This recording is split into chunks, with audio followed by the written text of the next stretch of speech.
धैर्य पूर्वक चलो, उकताओ मत, जीवन के जीवन बीत जाए तो भी निराशा नहीं। भजन कर रहे हैं, कोई गलत आचरण तो नहीं कर रहे जिसमें हम संशय करें। इससे बढ़कर के बढ़िया कोई काम तो है नहीं। इसलिए अगर ऐसा कोई हमें कार्य दिखाई देता कि भजन से बढ़कर कोई बढ़िया काम, तो इसको रोक करके उसको करके देखते। सबसे बड़ा कार्य, सबसे महामहिम कार्य मनुष्य जीवन का भजन करना है, वो हम कर रहे। प्रभु मिले ना मिले, हम भजन नहीं छोड़ने वाले।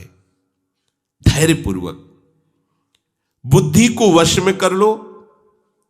इस बात के लिए तुम्हें कभी वो विचलित न करे कि मुझे शांति नहीं मिली, आनंद नहीं मिला, भगवत साक्षात्कार नहीं हुआ, दिव्य स्वप्न नहीं आते, दिव्य महापुरुषों का संभाषण नहीं मिला, अभी हमें लीला दर्शन नहीं हुआ।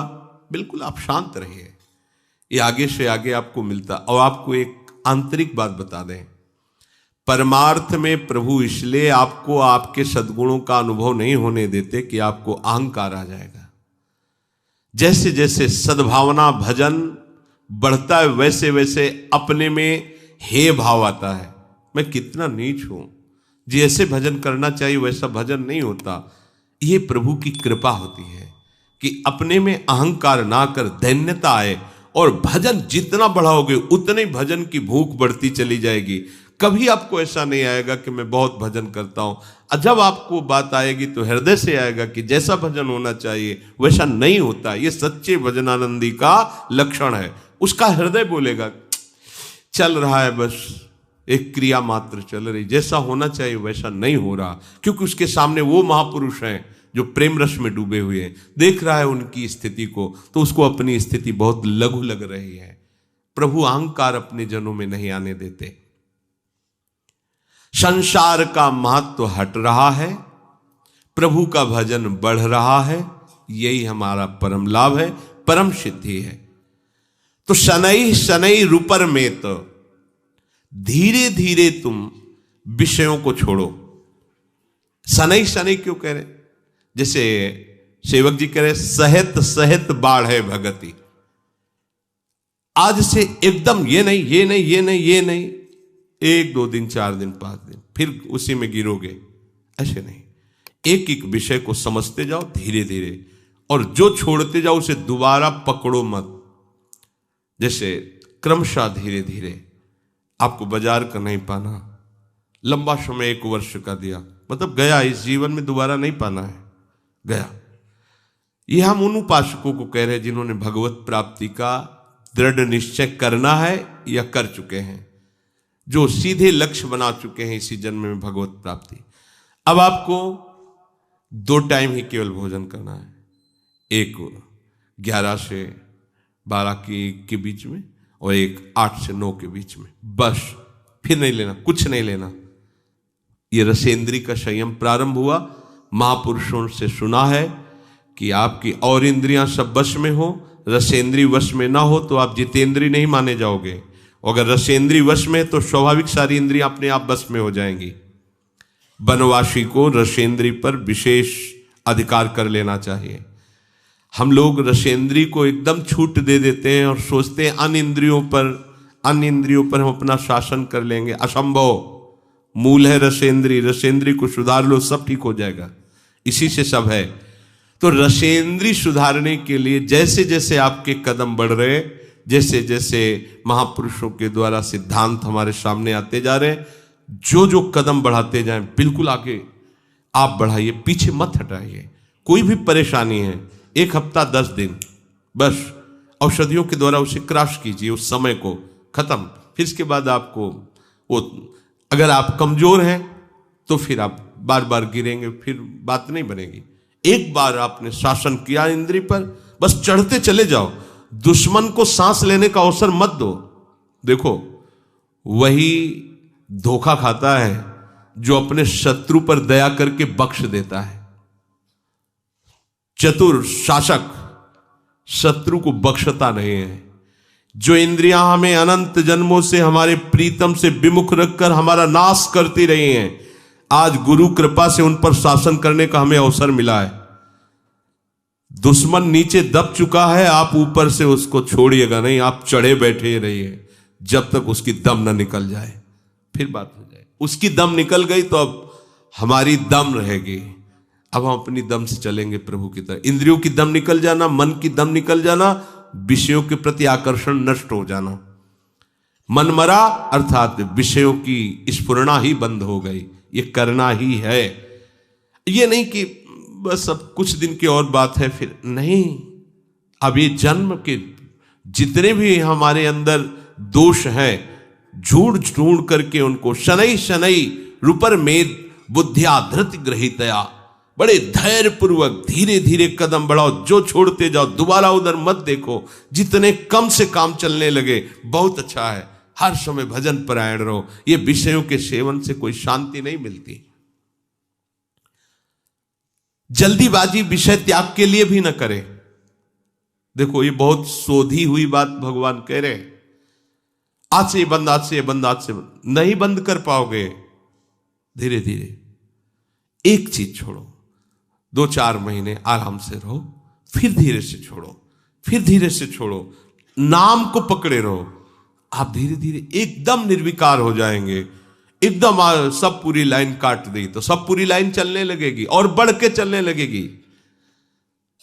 देखो कोई भी विषय जब हम छोड़ते हैं तो जो इंद्री जिस विषय में आसक्त रही है वो पूरे जोर से हमको परास्त करने की कोशिश करेगी। जितना पहले सेवन नहीं करते उससे अधिक सेवन करने लगोगे। जब आप छोड़ने का संकल्प बनाना चाहोगे वो आपको ये दिखा देगी कि तुम मेरे बिना जी नहीं सकते हो। अब आपको दिखाना है कि मैं तुम्हारे को मार के रहूंगा। धीरे धीरे धीरे धीरे कदम बढ़ाते हो जाओ। उसको ये समझने न दो कि हम इसे छोड़ने वाले हैं। धीरे, और एकदम नहीं छोड़ा जाता, धीरे धीरे छोड़ते छोड़ते ऐसी ऊंचाई पर पहुंचे, बस राधे श्याम। जहां छूटा तो दोबारा नहीं स्वीकार करना, ध्यान रख। धीरे धीरे भगवान कह रहे शनै शनै रूपर में बुद्धिया धृति गृहीतया, धीरे धीरे उपेक्षा करते हुए ठान लिया है कि अब इसे नहीं खाना है पर खाएंगे। धीरे धीरे उसको छोड़ेंगे। एक को जिस दिन छोड़ पाए फिर उसके बाद चाहे मर जाए उसे खाएंगे नहीं। ये नियम लेना चाहिए। धीरे धीरे जिस विषय का त्याग किया उससे मुक्त हो गए। हमें पूरे जगत से मुक्त होना है, पूरे जीवन मुक्त होना है। तो धीरे धीरे जिस विषय की आवश्यकता नहीं थी प्रभु ने छुड़वा दिया। अनावश्यक वस्तुएं, जो आवश्यक है रोटी दाल पानी हवा, ये हमें सब मिल रही शरीर पोषण के लिए। धीरे धीरे विषयों की उपेक्षा करते हुए उदासीन हो जाए और फिर एकदम उपराम हो जाए, उसका चिंता नहीं छोड़ दे। देखो चिंतन तब छूट जाएगा जब आपको यह कि अब कोई व्यवस्था उसकी बनने ही वाली नहीं है। कामनाओं का त्याग करने के लिए तुम उत्साहित रहो। हम काहे के लिए उत्साहित रहते? कामनाओं के द्वारा भोग भोगने के लिए। और परमार्थ क्या कह रहा है? कामनाओं के त्याग के लिए तुम उत्साहित रहो। मन से इंद्रिय समूह का संयमन करते रहो। ये मन आपको सहयोग नहीं देगा, आपको इसे प्रभु के आश्रय से जबरदस्ती हटाना होगा। आप सोचे कि कभी ना कभी तो मन उब जाएगा, तो जब से सृष्टि रची गई तब से आज तक नहीं उबा है।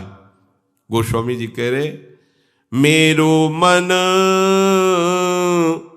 हरिजू हठ न तजय, निशिदिन नाथ देव सिख बहु विधि, करत स्वभाव निजय, मेरो मन हरिजू हठ न तजय। हे हरिजू, इसे बहुत समझाते हैं। विषयों में सुख नहीं है, प्रपंच में कोई तुम्हारा साथ देने वाला नहीं है, ये सब झूठा है। निशिदिन नाथ देव सिख बहुविधि, भरत इसका स्वभाव बड़ा चंचल और विषयों की तरफ जाने का है, ये मानता नहीं। बड़ा हठी स्वभाव का है, उन्हीं विषयों पर जा रहा है जिन पर हम मना कर रहे हैं। शास्त्र की बातें सामने रख करके इसको सिखा रहे हैं, इसको बहुत समझा रहे हैं कि देखो अनंत जन्मों में भोगते रहे, कोई सुख नहीं। अब हरि शरण में आ जाओ, नहीं समझ रहा। थोड़ी देर के लिए तो समझता है, ऐसा नहीं कि बिल्कुल नहीं समझ रहा है। कैसे थोड़ी देर के लिए? बोले ज्यों जुवती अनुभवती प्रसो, अति दारुण दुख उपजय, हुए अनुकूल विषारी सूल सठ, पुनि खल पति ही भजे, मेरो मन हरिजू हठ न तजे। जब युवती गर्भवती होती है, प्रसव का समय आता है, तो भयानक पीड़ा होती है। उस पीड़ा के समय वो निश्चय करती है कि अब पति का संग नहीं करूंगी, ये बड़ा कष्टदायी है। फिर समय आता है, वो भूल जाती। बस ऐसे ही जब मन फंसता है, पिटाई होती है इसकी, तब कहता है कभी गलती नहीं करो, एक बार क्षमा कर दो। और जहां फिर समय मिला, फिर वही चला जाता है। वही अनुकूल विषार सूल सट पुनि कल पति ही भजय। हे नाथ, इसे बहुत जगह ठोकरें मिलती है, लाते खाता है, पर ये वापस आने की सोचता ही नहीं। बड़ा विचित्र मन है। कह रहे इसे बहुत समझा रहा हूं, ये बड़ा विचित्र मन है। ये 100 जूता खाएगा, फिर भी वहीं जाकर के बैठेगा, पैर छूने की कोशिश करेगा कि मुझे बैठे रहने दीजिए उन्हीं विषय द्वारों पर। लोलुप भ्रम ग्रह पशु ज्यों जहां तहां, सिर पद त्राण बजे। पदत्राण जूता को कहते हैं। सिर पद त्राण बजे, जूते का प्रहार खोपड़ी में खाकर फिर भी 100 जूता खाए, तमाशा घुस के देखे जाए। गांव की कहावत में ये मन की दशा ऐसी है। ये विषय लोलुप मन बार बार, आप देखो 5 मिनट के अपराध में पूरे जीवन के लिए सजा हो जाती है। 5 मिनट के मन के अधीन होने पर ऐसी क्रिया बन जाती है जिसका परिणाम होता है पूरे जीवन की आजीवन कारावास। सोचो, 5 मिनट हम नहीं संभाल पाए तो आजीवन हमको दंड भोगना पड़ा। और अगर यह जन्म नहीं संभाल पाए तो हमें कितना बड़ा दंड मिलेगा। आप यही की बात समझना। अच्छा, आपको लगता है कि हमारी कोई बात जान नहीं रहा, हमें तो कोई सजा नहीं मिली, हम तो यहां स्थूल कानून है। एक सूक्ष्म अदालत है जिसमें किसी गवाही की जरूरत नहीं है, किसी रिपोर्ट की जरूरत नहीं है, किसी भी वकील की जरूरत नहीं है। बिना वकील के, बिना गवाही के, बिना किसी कानून के अपने आप वो आपको सिस्टम पहुंचा देगा उसी दंड पर। एक 5 मिनट की गलती जीवन की खुली तो आजीवन कारावास, और आजीवन पूरा तुमने बर्बाद किया भगवत विमुख होकर, तो इसका दंड यमपुरी में मिलेगा। ये कल्पों में मिलता है, कल्पों में। बोले 5 मिनट की गलती के कारण तुम्हें आजीवन कारावास, और पूरे जीवन भगवत विमुख रहकर गंदे आचरण करते रहे, कोई नहीं जाना माना, निकल गए यहां से तो निकल गए, लेकिन वो सूक्ष्म अदालत जो यमपुरी है, वहां तुम्हें कल्पों की सजा होती है। वहां ये तुम्हें लगता होगा कल्पों की कैसे? ऐसे ही जैसे 5 मिनट के गंदे आचरण का फल आजीवन कारावास, ऐसे ही पूरा जीवन तुम्हें भगवत भजन के लिए दिया गया था, अपने उद्धार के लिए दिया गया था, और तुमने मनमानी धर्म विरुद्ध आचरण किए, तो फिर धर्मराज जो भगवान के परम महाभागवत भक्त हैं, वो फिर इसका निर्णय करते। 1 सेकंड में करोड़ों जीवों का निर्णय हो जाता है। 1 सेकंड में करोड़ों जीवों का।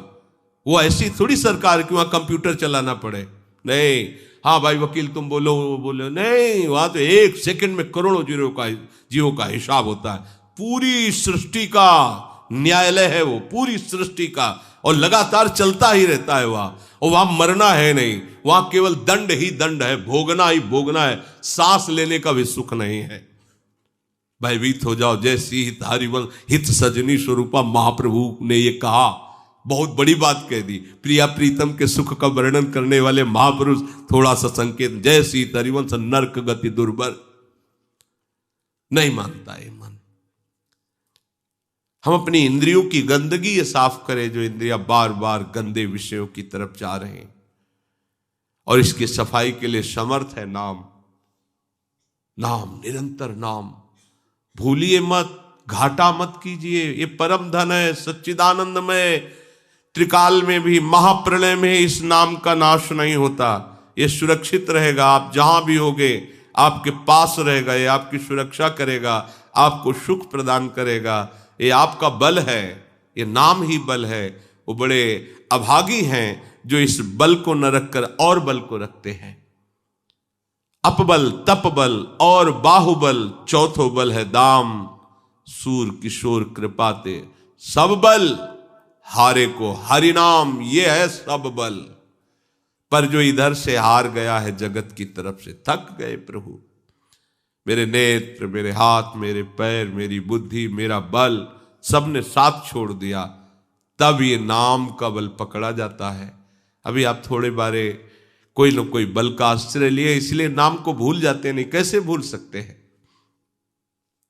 महाबल नाम है, तत्काल रक्षा करता है, सर्व सामर्थ्यशाली है। अपने लोग इतनी महामहिम नाम की महिमा सुनकर के भी प्रीति नहीं कर पा रहे। दुर्भाग्य नहीं तो और क्या है। नाम को छोड़कर और कुछ बोलते हैं, और कुछ सोचते हैं, और कुछ चिंतन करते हैं।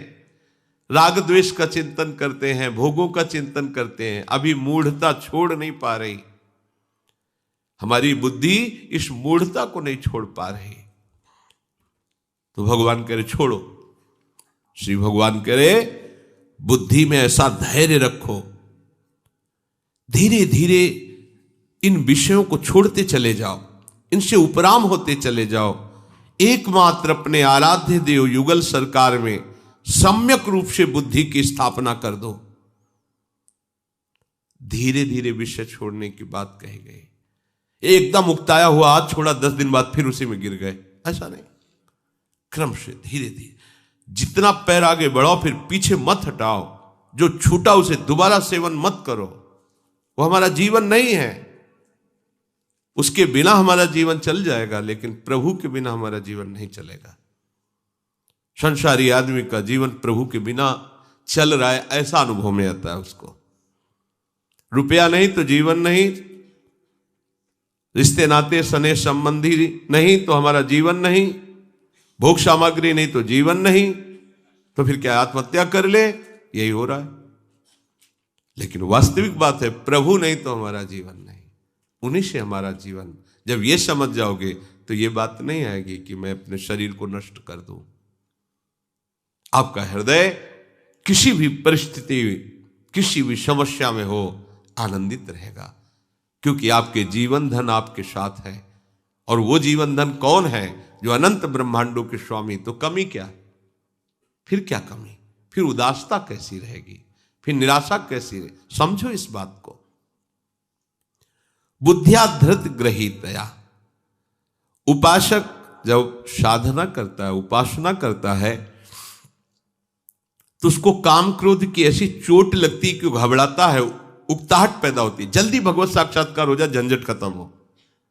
क्योंकि आसपास से उसको इतना ताप लगता है विकारों का कि वो सोच ही लेता जल्दी से भगवत प्राप्ति हो।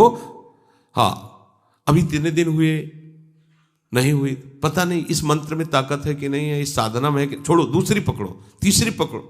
नहीं नहीं, ऐसे नहीं चला जाता परमार्थ में। ये भगवत मार्ग है, धैर्य पूर्वक चला जाता है। बुद्धिया धृति ग्रहीतया। कभी भी इस मार्ग में निराशा हमें लानी ही नहीं है। बहुत ध्यान से सुनना। भजन करते समय, ध्यान करते समय, भगवत आराधना करते समय हमारे हृदय में ये माया जनित प्रेरणा आएगी। देखो ना, इतने दिन करते हुए तुम्हें क्या लाभ मिला, वो आपको इधर से हटाएगी। ये माया का क्षेत्र है। ये जो विचार आ रहे, इतने दिन हो गए तुम्हें भजन करते, ब्रह्मचर्य रहते, तुम्हें साधन करते, क्या मिला? और देखो ना इन लोगों को, कितने आनंदित है, विषयों में खेल रहे हैं, जो चाहे वो भोग रहे हैं, जो चाहे वो खा रहे, कितनी मौज मस्ती है। और इतने दिनों से हम ये संयम, ये संयम, ये संयम, मिला क्या यार? जिंदगी तो वैसे ही जलते हुए जा रही। ये प्रेरणा करेगी माया, ये भ्रम पैदा करेगी।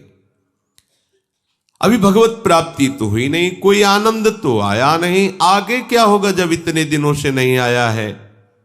इस बात को लेकर साधक को माया अपने में आकर्षित करती है। देखो उधर नहीं मिला ना, इधर तुरंत देंगे, ये भोग लो, ये देख लो, ये सूंघ लो, ये खा लो, ये पी लो, और साधक भूल कर बैठता है। जो असावधान साधक है वो चख लेता है, फिर जो जहर चढ़ता है वासना का, फिर उपासना में प्रवेश ही नहीं हो पाता। साधक को सावधान रहना है कि हम भजन का अभ्यास जो कर रहे हैं यही सिद्धि है। बार बार वही बात समझाई जा रही, आपको उकताने की जरूरत नहीं, घबराहट नहीं, निराशा नहीं, उकताना नहीं है, धैर्य रखना है। बिल्कुल साधन में सफलता नहीं मिल रही, बहुत समय तक सफलता नहीं मिल रही, अर्थात कोई दैवी संपत्ति नहीं दिखाई दे रही, कोई भगवद आनंद नहीं लग रहा, फिर भी सत्य है नाम, सत्य है धाम, सत्य है भगवत मार्ग, चुपचाप चलते रहो, तुम्हारे अशुभों का नाश हो रहा है, तुम्हें पता नहीं चल रहा है। तुम्हें विफलता दिखाई दे रही है लेकिन उसमें सफलता है, तुम्हें समझ में नहीं आ रहा। माया में सफलता दिखाई दे रही लेकिन तुम विफलता है, तुम्हें समझ में नहीं आ रहा। वर्षों के वर्षों बीत जाएं, शरीर भले छूट जाए, परवाह नहीं, पर भजन नहीं छूटने देंगे, कुछ लाभ मिले या ना मिले। ये इस मार्ग का उपासक कैसा धैर्यवान होता है। पूज्यपाद श्री उड़िया बाबा जी महाराज जब साधन काल में साधना करते थे तो एक छवि ऐसे रखते थे महात्मा बुद्ध की, और ये श्लोक उस छवि के ऊपर लिखा हुआ था, और उस छवि में महात्मा बुद्ध की हड्डी हड्डी केवल शरीर में रह गई थी, शुष्क एकदम शरीर सूख गया था, कृष्ण एकदम शरीर, आंख मूंदे हुए एक वृक्ष के नीचे बैठे हुए, ऊपर ये श्लोक लिखा हुआ था, इहासने शुष्यतु मे शरीरम त्वगस्थिमांशं प्रलयं च यातु अप्राप्य बोधम बहुकल्प दुर्लभम नैवासनात् कायमिदं चलिष्यति। इसी आसन पर बैठे हुए मेरा शरीर सूख जाए, चमड़ी मांस हड्डी तक गल जाए, नष्ट हो जाए, पर जब तक ब्रह्मबोध नहीं होता तब तक मैं उठने वाला नहीं। ये महात्मा बुद्ध जी ने पहला संकल्प किया था जब घर से निकलकर एक आसन पर बैठे, तो ये संकल्प, इहासने शुष्यत में शरीरम त्वगस्थिमांसम प्रलयम च याति। ये त्वगेंद्री, ये अस्थि, ये मांस, ये सब गलित हो जाएं तो भी जब तक भगवत साक्षात्कार नहीं होगा, ब्रह्मबोध नहीं होगा, तब तक मैं इस आसन से उठने वाला नहीं।